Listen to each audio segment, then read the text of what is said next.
Sid was trouble. Not bad trouble. Just the kind of trouble that seemed to follow him around like a lost puppy. A clumsy, accident-prone puppy. He was 12 years old and had a knack for turning ordinary days into legendary disasters. His teachers sighed when he walked into class.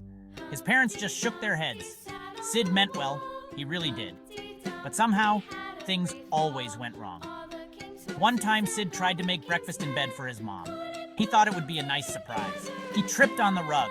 The orange juice became a tidal wave. The toast landed butter side down on his mom's new bathroom. That's just how Sid was. In school, it was even worse. Sid couldn't seem to get through a single day without causing a commotion. He once accidentally superglued himself to his desk. Another time, he set off the fire alarm trying to make popcorn in the classroom pencil sharpener. But Sid's most legendary disaster was yet to come. It all started with a fish. It was a Wednesday. The sun was shining, birds were singing. It seemed like a perfectly normal day, until Sid walked into Mrs. Periwinkle's 6th grade classroom. He was carrying a bottle of fish food. He'd volunteered to feed Bubbles, the class goldfish. Big mistake. Sid sprinkled a little fish food into the tank. Bubbles didn't move. Sid sprinkled some more. Still nothing. Bubbles floated on the surface, completely still. Sid panicked. He thought Bubbles was choking. He had to save him. Now most kids would have gotten the teacher, not Sid. He saw a bottle of pepper on Mrs. Periwinkle's desk. He'd heard that pepper could make people sneeze. Maybe it would work on fish too? He grabbed the pepper shaker and dumped half of it into the tank. Suddenly the water in the fish tank started to bubble, but not from Bubbles the fish. The pepper reacted with the chemicals in the water, creating a miniature volcano of smelly, steaming foam. The classroom filled with a pungent odor. Mrs. Periwinkle came rushing in. "Sydney!" she shrieked. That was it. The fish tank fiasco became legend. And Sid? Well, he was officially the most accident-prone kid in the history of their school. Dude, you should have seen Mrs. Periwinkle's face. Rax howled, slapping his knee. They were hiding out in the library trying to avoid detention. I know, right? Sid whispered back. But what about Bubbles? They both peeked into the classroom. Bubbles was swimming around in a brand new tank, looking none the worse for wear. He looks fine. Probably enjoyed the spa treatment. Sid wasn't so sure, but he had bigger problems to worry about. Like Shivy. Shivy was the new girl. She was smart. She had long, dark hair, and Sid had a massive crush on her.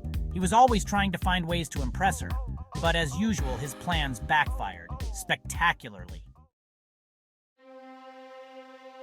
It was science fair time, the perfect opportunity to impress Shivy.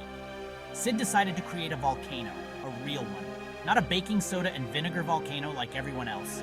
He wanted to win first prize, and Shivy's heart. He spent days researching online. He ordered chemicals. He even convinced Rax to be his assistant. We're going to be famous, He told Rax. Shivy will be so impressed. On the day of the science fair, Sid set up his volcano. He carefully mixed the chemicals. He waited for the magic to happen. Nothing. He added more chemicals. Still nothing. Just then, Shivy walked by. She stopped to look at Sid's project. Sid panicked. He grabbed the bottle of red food coloring and squeezed hard. The cap flew off. Red dye shot out like a fire hose. Ah! Shivy screamed. The volcano finally erupted. A geyser of red foam shot into the air, covering the entire science fair in a sticky, gooey mess.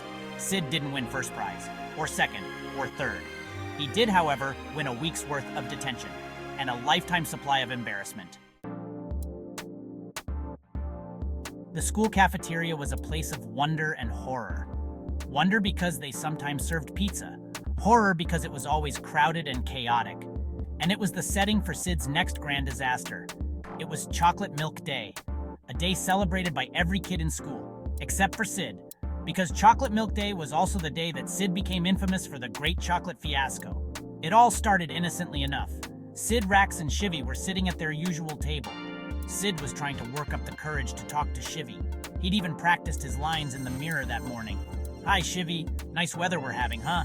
He'd practiced a dozen times. He had it down pat. But when he saw Shivy, his nerve failed him. He accidentally bumped into a passing student. The student stumbled, and the chocolate milk, it went flying. Ah! Right onto Shivy, soaking her from head to toe in sticky, chocolatey goodness. Sid, "Oh no, Shivy, I am so sorry."